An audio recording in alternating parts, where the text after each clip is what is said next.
いいえ、 ইয়ে জাপানি ভাষার একটি অত্যন্ত মৌলিক ও গুরুত্বপূর্ণ শব্দ যার অর্থ না।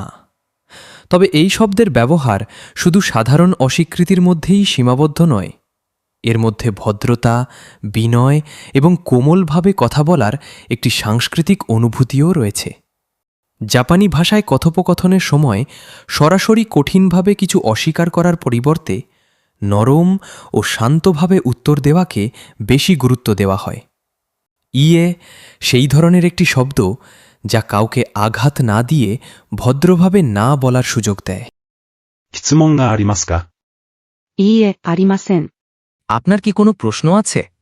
না, নেই। はじめまして。 হাজিমে মাস্তে জাপানি ভাষার একটি অত্যন্ত গুরুত্বপূর্ণ ও বহুল ব্যবহৃত অভিবাদনমূলক প্রকাশ, যা প্রথমবার কারো সাথে দেখা হলে বলা হয়। এর অর্থ আপনার সাথে প্রথমবার দেখা হলো, পরিচিত হয়ে ভালো লাগলো, বা প্রথম সাক্ষাতে শুভেচ্ছা। জাপানি সমাজে প্রথম পরিচয়ের সময় ভদ্রতা ও সম্মান খুব গুরুত্বপূর্ণ। তাই কারো সাথে প্রথমবার দেখা হলে সাধারণত কথোপকথনের শুরুতেই হাজিমে মাস্তে বলা হয়। এটি শুধু একটি অভিবাদন নয়, বরং অপর ব্যক্তির প্রতি সম্মান, সৌজন্য এবং বন্ধুত্বপূর্ণ মনোভাব প্রকাশ করে। এই শব্দটি এসেছে ভার্ব হাজিমেরু থেকে, যার অর্থ শুরু করা। সেই দৃষ্টিতে হাজিমে মাস্তে এর ভেতরে এখন থেকে আমাদের পরিচয় শুরু হচ্ছে এই অনুভূতিও রয়েছে। はじめまして。私は田中です。 আপনার সাথে দেখা হয়ে ভালো লাগলো। আমি তানাকা। から来ました。 এর অর্থ হল থেকে এসেছি, অর্থাৎ তুমি কোন জায়গা থেকে এসেছ তা বোঝাতে এটি ব্যবহার করা হয়। এটি সাধারণত নিজের দেশ, শহর, অঞ্চল বা কোনো জায়গার পরিচয় দেওয়ার সময় ব্যবহৃত হয়, বিশেষ করে প্রথম পরিচয়। バングラデシュから来ました。 আমি বাংলাদেশ থেকে এসেছি। どうぞよろしくお願いします。 দোজো ইয়োরোশিকু ওনেগাইশিমাস জাপানি ভাষার একটি অত্যন্ত গুরুত্বপূর্ণ ও গভীর ভদ্রতাপূর্ণ অভিব্যক্তি। এটির সরাসরি বাংলা অনুবাদ পুরোপুরি করা কঠিন, কারণ এর মধ্যে শুধু ভালো ব্যবহার করুন নয়, বরং সম্মান, সহযোগিতা, ভবিষ্যৎ সম্পর্ক এবং আন্তরিকতার অনুভূতি একসাথে থাকে। সাধারণভাবে এর অর্থ হতে পারে, অনুগ্রহ করে আমার সঙ্গে সদয় থাকবেন, আপনার সহযোগিতা কাম্য, ভবিষ্যতেও ভালো সম্পর্ক রাখবেন, পরিচিত হয়ে আনন্দিত। জাপানি সমাজে মানুষের পারস্পরিক সম্পর্ক খুব গুরুত্বপূর্ণ। তাই প্রথম পরিচয়, নতুন কাজ, নতুন স্কুল বা কোনো নতুন সম্পর্কের শুরুতে এই এক্সপ্রেশন খুব বেশি ব্যবহৃত হয়। はじめまして。バングラデシュから来ました。どうぞよろしくお願いします。 আপনার সাথে দেখা হয়ে ভালো লাগলো। আমি বাংলাদেশ থেকে এসেছি। আপনার সদাচরণ কামনা করছি। 失礼ですが、 হিচুরেই দেস্কা জাপানি ভাষার একটি অত্যন্ত ভদ্র ও গুরুত্বপূর্ণ প্রকাশভঙ্গি, যার অর্থ মাফ করবেন তবে, দুঃখিত কিন্তু, বা ক্ষমা করবেন একটি কথা বলি। জাপানি সমাজে ভদ্রতা ও অন্যের অনুভূতির প্রতি সম্মান খুব গুরুত্বপূর্ণ। তাই সরাসরি ব্যক্তিগত প্রশ্ন করা, কারো কথা থামানো, আপত্তিকর কিছু বলা বা কোনো অনুরোধ করার আগে মানুষ প্রায়ই হিচুরেই দেস্কা ব্যবহার করে। এই এক্সপ্রেশনের মাধ্যমে বক্তা আগে থেকেই ক্ষমা চেয়ে নেয়, যেন অপর ব্যক্তি অস্বস্তি অনুভব না করেন। 失礼ですが、お名前は何ですか？ মাফ করবেন, আপনার নাম কি? お名前。 এটি জাপানি ভাষার একটি ভদ্র ও সম্মানসূচক শব্দ, যার অর্থ নাম, বা আরও ভদ্রভাবে বললে আপনার নাম। お名前は何ですか？ আপনার নাম কি? こちらはさんです。 এটি জাপানি ভাষার একটি অত্যন্ত ভদ্র ও সাধারণ পরিচয়মূলক বাক্য, যার অর্থ ইনি হচ্ছেন। এটি ব্যবহার করা হয় যখন আমরা কাউকে অন্য কারো সাথে পরিচয় করিয়ে দিই, জাপানি সমাজে অন্যকে পরিচয় করানোর সময় সম্মান দেখানো খুব গুরুত্বপূর্ণ, তাই এই ধরনের ভদ্র গঠন ব্যবহার করা হয়। こちらは田中さんです。 এই ভদ্রলোক হচ্ছেন জনাব তানাকা। イギリス、 এর অর্থ হল ইংল্যান্ড, ব্রিটেন বা যুক্তরাজ্য। জাপানি ভাষায় এটি সাধারণত ইউনাইটেড কিংডম বা ব্রিটেন বোঝাতে ব্যবহৃত হয়। দৈনন্দিন কথোপকথনে ইংল্যান্ড ও ব্রিটেন দুই অর্থেই ইগিরিসু বলা খুব সাধারণ। イギリスから来ました。 আমি ইংল্যান্ড থেকে এসেছি। インド、 এর অর্থ হল ভারত বা ইন্ডিয়া। এটি জাপানি ভাষায় ভারতের সাধারণ ও প্রচলিত নাম। বিদেশি দেশের নাম হওয়ায় এটি কাতাকানাতে লেখা হয়। インドのカレーは美味しいです。 ভারতে কারি খাবার সুস্বাদু। インドネシア、 এটি জাপানি ভাষার একটি দেশবাচক শব্দ, যার অর্থ ইন্দোনেশিয়া। インドネシアの文化はとても面白いです。 ইন্দোনেশিয়ার সংস্কৃতি খুবই আকর্ষণীয়। タイ、 এর অর্থ হল থাইল্যান্ড। এটি দক্ষিণ পূর্ব এশিয়ার দেশ থাইল্যান্ডের জাপানি নাম। বিদেশি দেশের নাম হওয়ায় এটি কাটাকানাতে লেখা হয়। タイの料理は辛いです。 থাইল্যান্ডের খাবার ঝাল। 中国、 এর অর্থ হল চীন বা চায়না। এটি জাপানি ভাষায় চীনের অফিসিয়াল নাম হিসেবে ব্যবহৃত হয়। 中国の文化はとても古いです。 চীনের সংস্কৃতি খুবই প্রাচীন। ドイツ、 এটি জাপানি ভাষার একটি দেশবাচক শব্দ, যার অর্থ জার্মানি। ドイツの車は有名です。 জার্মানির গাড়িগুলো বিখ্যাত। 日本、 এর অর্থ হল জাপান। জাপানিরা জাপানকে এই নামেই ডাকে। এই শব্দটি শুধু একটি দেশের নাম নয়, বরং জাপানিদের নিজেদের পরিচয়, সংস্কৃতি এবং জাতীয় আত্মপরিচয়ের একটি গভীর অংশ। 日本の文化が好きです。 আমি জাপানি সংস্কৃতি পছন্দ করি। ブラジル、 এর অর্থ হল ব্রাজিল। ブラジルのサッカーは有名です。 ব্রাজিলের ফুটবল বিখ্যাত। 学生、 এর অর্থ হল ছাত্র বা ছাত্রী। জাপানিতে নাউনগুলোতে সাধারণত লিঙ্গভেদ নেই। বাংলা, ইংরেজি, ফ্রেঞ্চ, আরবি ইত্যাদি ভাষায় অনেক শব্দের পুরুষ ও নারী রূপ আলাদা থাকে, কিন্তু জাপানি ভাষায় এই ধরনের লিঙ্গভিত্তিক পরিবর্তন হয় না। 私は学生です。 এর অর্থ হল আমি একজন ছাত্র বা ছাত্রী। 医者、 এর অর্থ হল ডাক্তার বা চিকিৎসক। 父は病院で医者として働いています。 আমার বাবা হাসপাতালে ডাক্তার হিসেবে কাজ করেন। ちゃん、 এটি জাপানি ভাষার একটি স্নেহসূচক ও ঘনিষ্ঠতা প্রকাশকারী উপসর্গ, যা কারো নামের পরে যোগ করে ভালোবাসা, আদর বা বন্ধুত্বপূর্ণ অনুভূতি প্রকাশ করা হয়। এটি মূলত ছোট শিশু, কাছের বন্ধু, পোষা প্রাণী বা প্রিয় কাউকে সম্বোধন করার সময় ব্যবহার করা হয়। さくらちゃんは元気です。 সাকুরা-চান ভালো আছে। さん、 স্যান জাপানি ভাষার একটি অত্যন্ত গুরুত্বপূর্ণ সম্মানসূচক উপসর্গ, যা কারো নামের পরে যোগ করে ভদ্রতা ও সম্মান প্রকাশ করা হয়। এটির সরাসরি অর্থ নেই, কিন্তু বাংলা ভাষায় এটি জনাব, জনাবা, মিস, মিসেসের মতো একটি ভদ্র সম্বোধন হিসেবে বোঝানো যায়।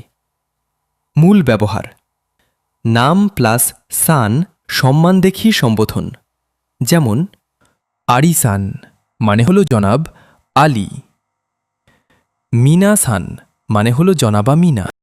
এটি জাপানি ভাষার দৈনন্দিন কথোপকথনে খুব সাধারণ এবং প্রায় সব পরিস্থিতিতে ব্যবহৃত হয়। 田中さんは先生です。 তানাকা-সান একজন শিক্ষক। 歳、 এটি জাপানি ভাষায় বয়স প্রকাশ করার একটি মৌলিক গঠন, যার অর্থ বছর। এটি ব্যবহার করা হয় কারো বয়স জানাতে বা বলতে। জাপানি ভাষায় বয়স বলার সময় সংখ্যার পরে সাই যোগ করা হয়। 私は18歳です。 আমার বয়স 18 বছর। 研究者。 এর অর্থ হল গবেষক বা রিসার্চার। 彼は AI の研究者です。 সে একজন এআই গবেষক। 大学。 এর অর্থ হল বিশ্ববিদ্যালয়। 私は東京大学の学生です。 আমি টোকিও বিশ্ববিদ্যালয়ের ছাত্র। 病院。 এর অর্থ হল হাসপাতাল। 母は病院に行きました。 আমার মা হাসপাতালে গেছেন। 社員。 এর অর্থ হল কর্মচারী বা কোম্পানির সদস্য। এই শব্দটি বিশেষভাবে কোনো কোম্পানি, অফিস বা প্রতিষ্ঠানে কাজ করা ব্যক্তিকে বোঝায়। 私はトヨタの社員です。 আমি টয়োটা কোম্পানির কর্মচারী। はい。 এর অর্থ হল হ্যাঁ। এটি কোনো প্রশ্নের সম্মতিসূচক উত্তর দিতে, কথা মনোযোগ দিয়ে শুনছি বোঝাতে বা ভদ্রভাবে প্রতিক্রিয়া জানাতে ব্যবহৃত হয়। তবে জাপানি ভাষায় হাই শুধু ইয়েস নয়, এর ব্যবহার আরও বিস্তৃত ও ভদ্রতাপূর্ণ। はい、わかりました。 হ্যাঁ, বুঝেছি। 人。 এর অর্থ হল এটি জাপানি ভাষার একটি গুরুত্বপূর্ণ কাঞ্জি উপাদান, যার মূল অর্থ মানুষ বা ব্যক্তি। তবে এই শব্দটি একা সাধারণত ব্যবহৃত হয় না। এটি বেশি ব্যবহৃত হয় যৌগিক শব্দে, বিশেষ করে জাতীয়তা, পেশা বা গোষ্ঠী বোঝাতে। যেমন নিহনজিন মানে জাপানিজ, চুগোকুজিন মানে চাইনিজ, আমেরিকাজিন মানে আমেরিকান। 私は日本人です。আমি একজন জাপানিজ। 私。 এটি জাপানি ভাষার একটি অত্যন্ত মৌলিক ও গুরুত্বপূর্ণ সর্বনাম, যার অর্থ আমি। এটি নিজের সম্পর্কে কথা বলার সময় ব্যবহৃত হয় এবং জাপানি ভাষায় এটি তুলনামূলকভাবে ভদ্র ও নিরপেক্ষ রূপ হিসেবে গণ্য হয়। পুরুষেরা প্রায়শই পোকু ব্যবহার করেন, যা তুলনামূলকভাবে নরম ও যুবক সুলভ। এটি বন্ধুত্বপূর্ণ কিন্তু সম্পূর্ণ অশালীন নয়। আরও কথ্য ও পুরুষালী ধরনের আমি হল ওরে। এটি খুবই অনানুষ্ঠানিক, বন্ধুদের মধ্যে বা অন্তরঙ্গ আলাপে ব্যবহৃত হয়। কখনো কখনো এটি রুক্ষ বা আত্মবিশ্বাসী সুরও প্রকাশ করে। মেয়েদের মধ্যে জনপ্রিয় ক্যাজুয়াল শব্দ হল আতাশি। এটি মেয়েলি সুরের এবং বন্ধুদের সাথে কথা বলার সময় ব্যবহৃত হয়। কানসাই অঞ্চলের মেয়েরা অনেক সময় উচি বলে নিজেকে উল্লেখ করেন। অত্যন্ত আনুষ্ঠানিক পরিস্থিতিতে, বিশেষ করে বয়স্ক বা উচ্চপদস্থ ব্যক্তিরা ওয়াতাকশি ব্যবহার করেন। এটি অত্যধিক বিনয় প্রকাশ করে। এছাড়া জীবন শব্দটি নিজেকে জোর দিয়ে বলার ক্ষেত্রে বা খেলাধুলা, সামরিক প্রসঙ্গে ব্যবহৃত হয়। 私の名前はマリアです。 আমার নাম মারিয়া। 先生。 এর অর্থ হল শিক্ষক, গুরু বা প্রশিক্ষক। সেন্সে জাপানি ভাষায় এটি সম্মানসূচক শব্দ। এটি শুধুমাত্র স্কুলের শিক্ষককে বোঝায় না। এর ব্যবহার অনেক বিস্তৃত এবং বেশ কয়েকটি ভিন্ন অর্থে ব্যবহৃত হয়। জাপানে কোনো বিষয়ে দক্ষ ব্যক্তিকে সম্মান দেখাতে চাইলে সেন্সে ব্যবহার করা একটি সুন্দর ও সাংস্কৃতিকভাবে সঠিক উপায়। এটি শুধু শিক্ষক নয়, বরং যিনি আমাকে শেখান বা যিনি দক্ষ, এই ভাবনা থেকে এসেছে। নিজেকে সেন্সেই বলা সাধারণত উপযুক্ত নয়, কারণ এই উপাধিটি নিজের থেকে দাবি করার বিষয় নয়। জাপানি সংস্কৃতিতে সম্মানসূচক শব্দগুলো সাধারণত অন্যরা ব্যবহার করে যখন তারা কারো ভূমিকা, দক্ষতা বা অবদান স্বীকার করে।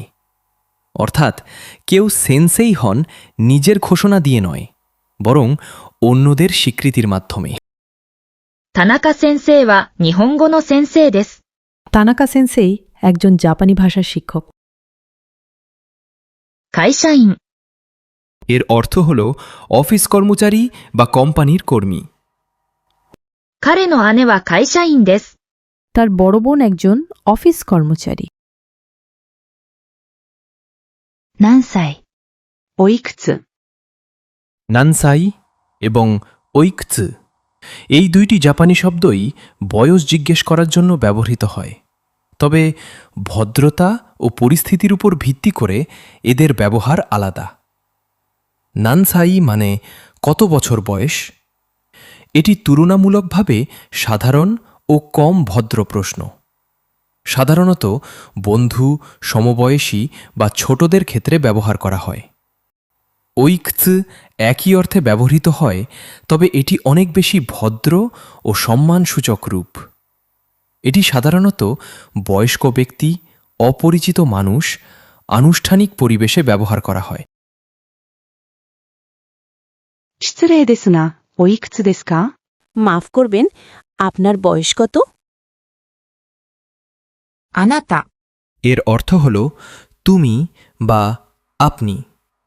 আপনি এর সবচেয়ে সরাসরি শব্দ হল আনাতা, তবে জাপানিরা দৈনন্দিন কথাবার্তায় আপনি শব্দটি খুব কম ব্যবহার করেন।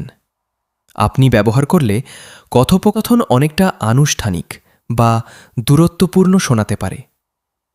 বিবাহিত দম্পতিরা অনেক সময় স্নেহ করে স্বামী স্ত্রী একে অপরকে আনাতা বলে সম্বোধন করেন, কিন্তু অপরিচিত বা সাধারণ মানুষের সাথে এটি ব্যবহার করলে কিছুটা অদ্ভুত লাগতে পারে। জাপানি ভাষায় তুমি বা আপনি বলার সবচেয়ে স্বাভাবিক উপায় হল নামের শেষে সম্মানসূচক উপসর্গ বা স্নেহপূর্ণ সম্বোধন যুক্ত করা। উদাহরণস্বরূপ, তানাকা-সাং, ইয়ামাদা-কুং, মিকি-চাং। জাপানিরা প্রায়ই আপনি শব্দ একেবারে বাদ দিয়ে কথা বলেন। প্রসঙ্গ থেকে স্পষ্ট হয়ে যায় কার সাথে কথা বলা হচ্ছে। あなたの名前は何ですか？ আপনার নাম কি? あの人、あの方 আনোহিত এবং আনোকাতা এই দুটি জাপানি এক্সপ্রেশনের অর্থই মূলত ওই ব্যক্তি বা সেই মানুষটি, তবে এদের মধ্যে ভদ্রতার স্তরে গুরুত্বপূর্ণ পার্থক্য রয়েছে। আনোহিত মানে ওই ব্যক্তি বা সেই মানুষটি। এটি সাধারণ ও দৈনন্দিন ব্যবহারের এক্সপ্রেশন।